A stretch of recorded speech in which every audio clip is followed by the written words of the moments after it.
Namasté et bienvenue. Ici Nicole. Tout de suite après votre écoute de ce balado, je vous donne rendez-vous sur nicolebordelot.com. Vous y découvrirez des méditations, des webinaires, des vidéos, des pistes de réflexion, des outils, mes livres, mais aussi mon agenda concernant les événements et les retraites à venir afin que nous puissions poursuivre cette aventure ensemble. Merci et bonne écoute.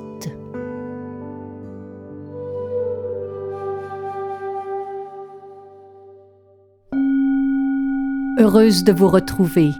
Bienvenue à un autre épisode de Nicole Bordelot en balado.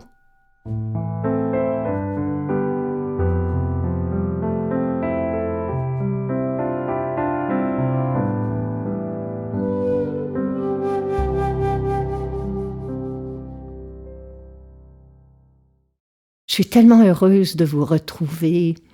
Et cette voix enrouée, elle témoigne des semaines passées à guider des retraites méditatives, à participer à différents salons du livre, à des tables rondes où j'ai eu la chance de vous rencontrer, de faire votre connaissance ou de faire votre rencontre.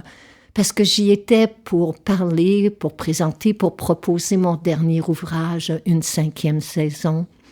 Puis j'en profite pour vous remercier de l'accueil que vous avez offert à ce livre. Puis pendant que je suis dans mes remerciements, ils sont des plus sincères à ceux et celles aussi qui nous ont fait parvenir un don pour cette création, pour cette série balado.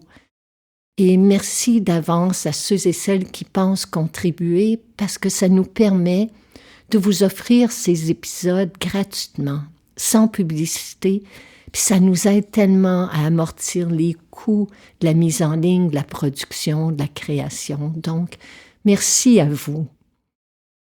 Et ce qui m'a inspiré le thème d'aujourd'hui, c'est précisément ces rencontres, ces témoignages et ces conversations que j'ai eu avec certains d'entre vous, où on a parlé du temps, du passage du temps, de notre relation, du temps qui nous angoisse, qui nous presse, qui nous oppresse, du temps qui nous confronte, qui nous questionne, du temps aussi qui nous apaise, qui nous réconforte, qui nous allège.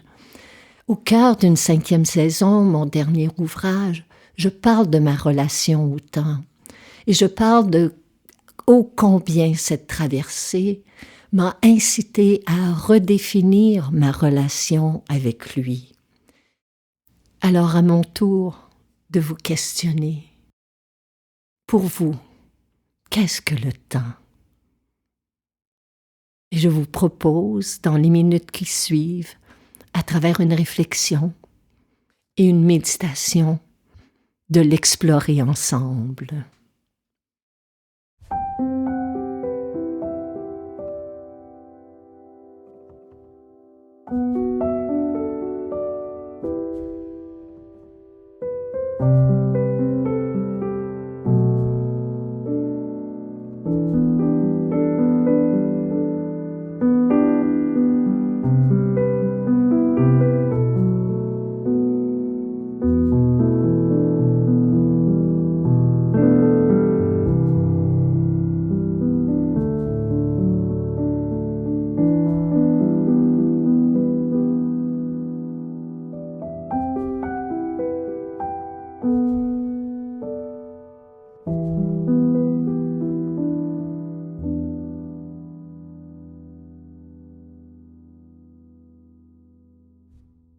On dit que le temps ne respecte pas ce qui se fait sans lui. Et à cet égard, il y a cette histoire où un jour un disciple demande à son maître de sagesse « Combien de temps faut-il, selon vous, pour atteindre la sagesse ?» « 30 années, répondit le maître. Si je triple mes efforts et ma vitesse d'apprentissage, pourrais-je y parvenir en 10 ans? Dans ton cas, j'ai bien peur qu'il te faille attendre 40 ans, conclut le sage. Je pense que ce disciple nous ressemble. Je pense que maintes fois on veut pousser sur le temps pour qu'il avance. On veut brûler des étapes pour arriver plus rapidement au but qu'on s'est fixé. Je pense qu'on souhaiterait précipiter des événements, puis qu'inévitablement, au passage, on bouscule des gens. Je pense que notre relation au temps crée des tensions dans nos relations, crée des tensions à l'intérieur de nous-mêmes. Puis toute cette ivresse mentale, en fin de journée, laisse notre corps épuisé, tandis que notre esprit, lui, n'arrive plus à ralentir ni à s'apaiser. Puis jour après jour, on jette le blâme ailleurs. On dit que c'est un manque de temps, que c'est la faute des autres. Mais si on s'arrête un instant, ce n'est peut-être ni la situation, ni le manque de temps qui nous stresse autant, mais plutôt bien notre réaction à la situation et notre relation au temps. Je pense que ça prend des années pour apprendre à habiter le temps différemment, à se laisser être, à se laisser respirer, à se laisser le vivre, le savourer, l'explorer plus tranquillement, sans culpabiliser, sans croire que de ne rien faire, c'est l'équivalent de perdre son temps. Je pense qu'il existe une autre manière d'habiter le temps, d'entrer en relation avec lui. Parce que de tous les êtres vivants sur cette planète, nous sommes les seuls qui en sommes conscients. Je dis, nous en sommes conscients, parce qu'on en parle continuellement. On mesure le temps, on le surveille, on le compte.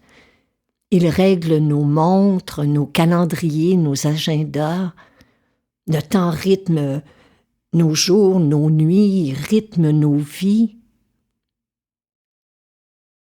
Mais rarement est-ce qu'on s'arrête pour s'interroger. Qu'est-ce que le temps? Lorsqu'on posait la question à saint Augustin, il répondait humblement « Le temps, si personne ne me le demande, je le sais. Mais si on me le demande et que je veux l'expliquer, je ne le sais plus. » En ce moment même, pendant que je vous parle, pendant que je vous sens là à m'écouter, je l'entends qui passe, sans faire de bruit. Je le perçois, le temps qui défile en douce. C'est peut-être parce que j'arrive à cette étape de ma vie où j'ai nettement plus conscience que le plateau de mes jours va en s'allégeant. J'ai conscience que je suis soumise au changement, que je suis soumise au temps, les traces du temps. Je les vois chaque matin sur mon visage.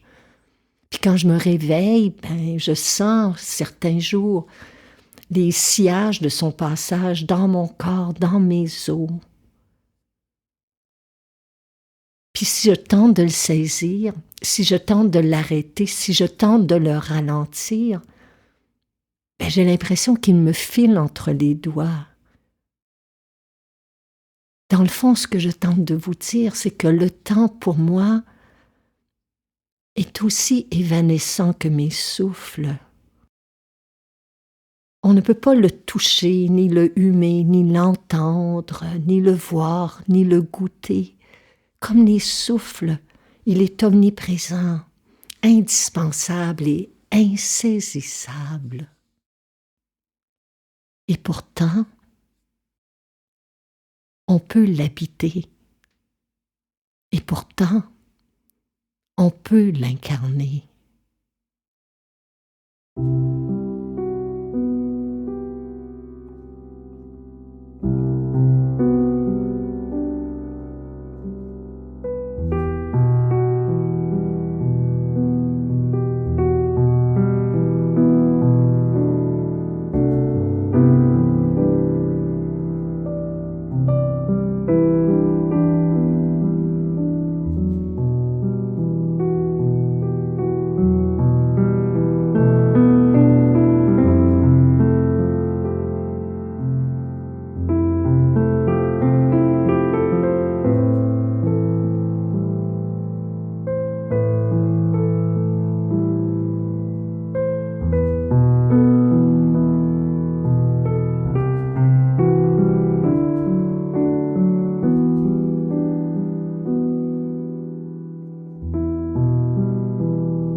Comment habiter le temps?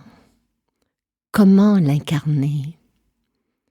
Eh bien, du côté des physiciens se trouve peut-être une piste de réflexion, car ils nous disent que notre perception du temps est subjective.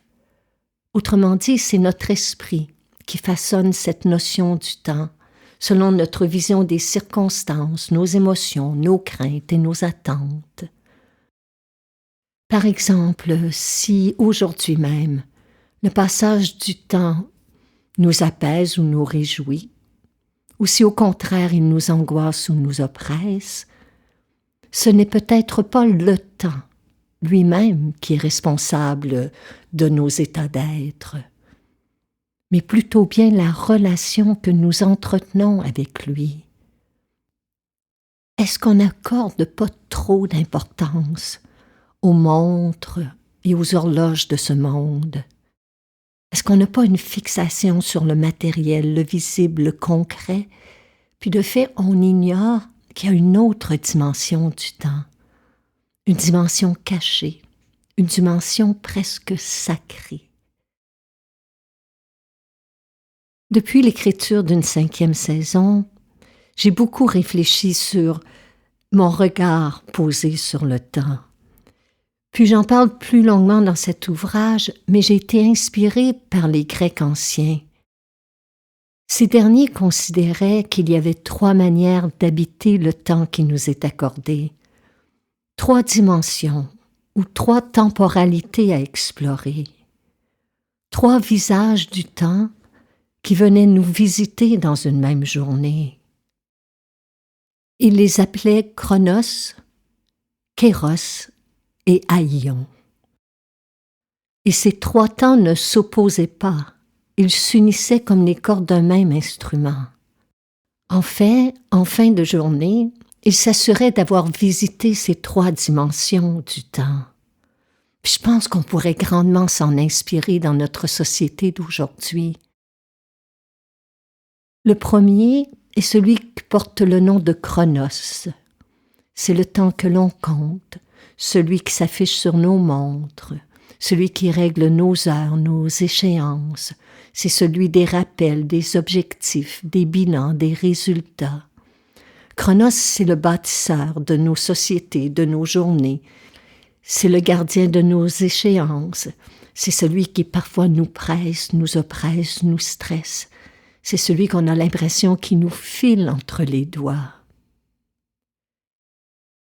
Le second visage du temps portait le nom de Kéros.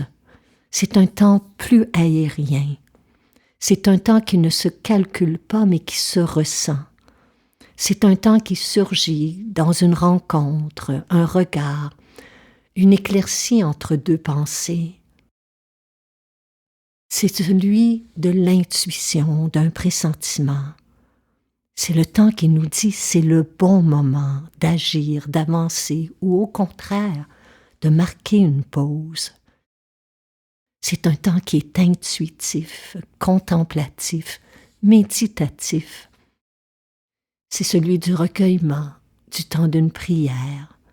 C'est celui qui nous offre un souffle plus ample, un temps plus lent dans une journée. Et le troisième porte le nom de Aïon. C'est le grand temps, celui qui est au-dessus des saisons, celui qui contient les cycles, les renaissances. C'est celui de l'univers, c'est celui de l'indicible, de l'éternel. C'est celui qui parfois se perçoit lorsqu'on lève les yeux au ciel. C'est une ouverture dans le tissu du temps. C'est un espace plus vaste, plus englobant, plus cosmique. C'est un temps qui ne passe pas, car c'est le temps de ce qui est. C'est un temps qui ne se mesure pas, parce que c'est un temps qui n'impose rien et qui embrasse tout ce qui est. Donc, mes chers amis, dans notre monde si pressé d'avancer, de produire, on a oublié la valeur de ces autres dimensions. Puis chaque jour, on peut prendre un instant pour s'extraire de ce temps qui se calcule, qui se compare, de ce temps qui nous structure. Parce que bien qu'il soit nécessaire, si on ne vit que sur cette temporalité-là, inévitablement, on sent la pression, on sent la lourdeur, on sent la fatigue et l'accablement de Chronos continuellement. Mais si on arrive à s'en extraire un moment chaque jour, pour entrer dans une autre temporalité, pour revenir au corps, revenir au souffle, revenir au silence, à la nature, revenir à notre intériorité, on accède à la dimension de Kéros. Puis, à un autre moment, peut-être juste avant de se coucher, de prendre un temps pour réaliser qu'il y a cette autre dimension, cette autre temporalité tellement plus vaste que ce que nos sens peuvent percevoir. C'est une invitation qui nous est lancée de redéfinir notre relation au temps, de s'ouvrir à d'autres dimensions, à d'autres temporalités. Une façon pour moi d'y penser dans la journée, c'est chaque fois que je consulte ma montre ou mon agenda, je me rappelle que c'est le temps de Chronos. Lorsque je ferme les yeux pour méditer, pour me recueillir, ou lorsque je suis à marcher dans la nature, ou à consulter mon intuition, à écouter mes pressentiments, je me rappelle que je suis dans la dimension de Kéros. Je la ressens, je la perçois. Puis lorsque je lève les yeux au ciel, ou que la nuit je vois les étoiles, le temps pour moi change de texture. Je me rappelle qu'il y a cette dimension que mes sens ne voient pas, cette dimension qui me transcende du temps, cette dimension de l'indicible, de l'éternel. Et d'emblée, je me sens plus ancrée en moi-même. Il y a quelque chose qui s'enracine, il y a quelque chose qui s'apaise. Je sens qu'il y a un autre rythme, plus lent, plus vaste, que ma vie ne se mesure plus en heures, en journées, en mois, en années, mais en moments de pleine conscience, en moments de pleine présence à ce qui est.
J'ai pensé qu'aujourd'hui, Au-delà des mots, des concepts, des notions, on pourrait s'asseoir ensemble pour ressentir, pour explorer ces trois temporalités. Alors je vous invite à vous asseoir confortablement, le dos droit, le corps détendu, les mains déposées. S'il est possible de le faire, de fermer doucement les yeux. À présent, prêtez attention à votre souffle, là où il est le plus notable en ce moment.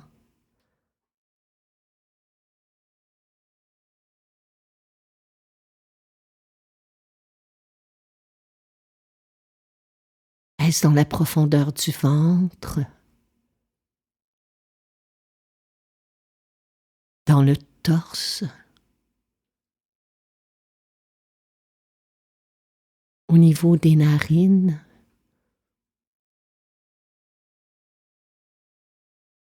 Simplement le ressentir.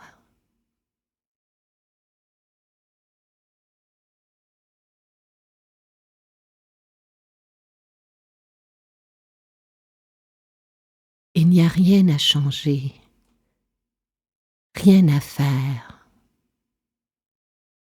Être, juste être, en lien avec votre respiration.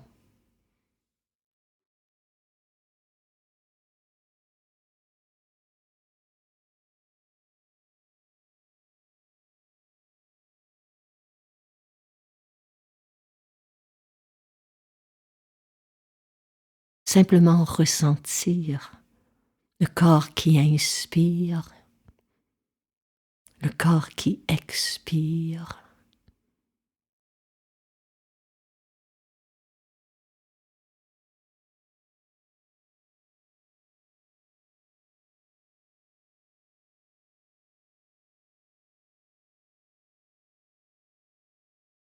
Quand nous sommes en relation avec nos souffles, le temps ne s'enfuit plus vainement. On prend place en soi-même. On s'enracine dans notre ici et notre maintenant. Au lieu de se disperser aux quatre vents, on recueille tranquillement nos énergies de vie.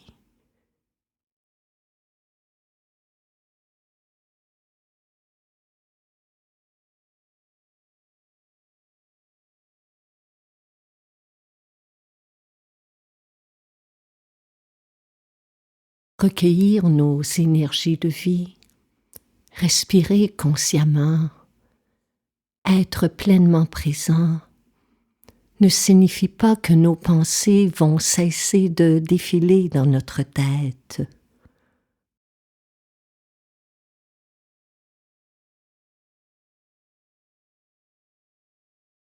Quand on s'arrête volontairement, quand on prend un moment pour ressentir le temps intérieurement, nos pensées s'en mêlent, nos pensées s'entremêlent et s'enchevêtrent. Elles nous rappellent qu'il y a ce temps qui compte, ce temps des heures, des attentes, des urgences du monde. C'est Chronos qui se fait ressentir, parfois qui nous presse et nous oppresse, parfois qui nous angoisse, parfois qui nous incite à accélérer le rythme.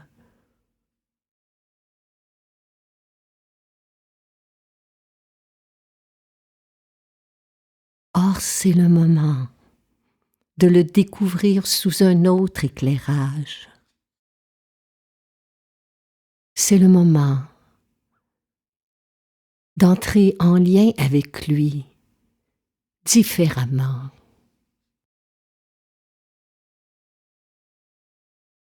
C'est la minute précieuse où on cesse de lutter contre nos pensées. Et petit à petit, l'intellect se tait. Et l'esprit fait jaillir en lui-même un autre état d'être qu'on appelle kéros. Alors ce temps qui compte et qui nous presse cède sa place à une autre temporalité, plus calme, plus intuitive, plus créative.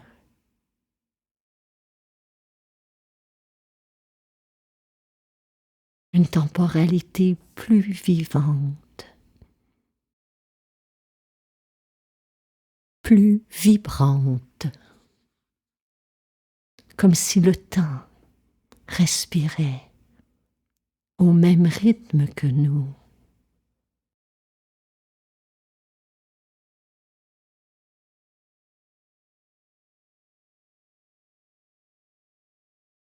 Comme si notre souffle devenait espace,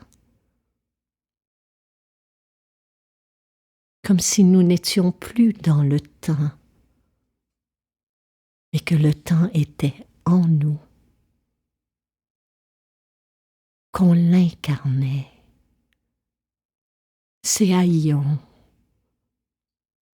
ce temps vaste. C'est ce moment où rien ne presse,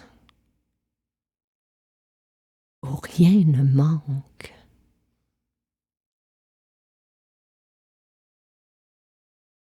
Où tout est là, où tout prend sens.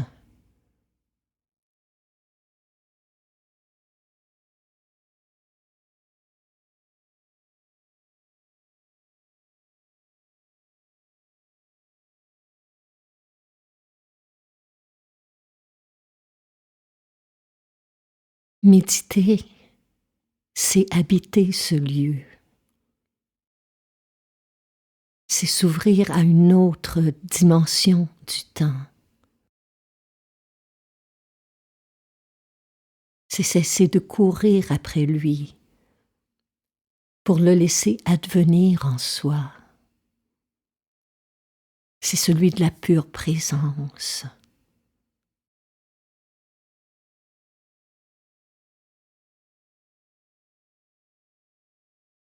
Et au moment même où ces trois temporalités s'harmonisent en notre être,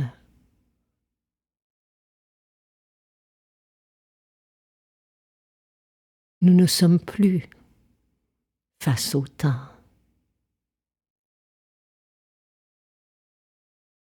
Nous sommes le temps lui-même.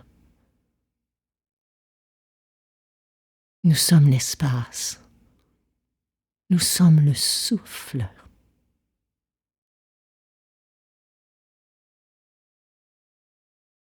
Et dans cette autre temporalité,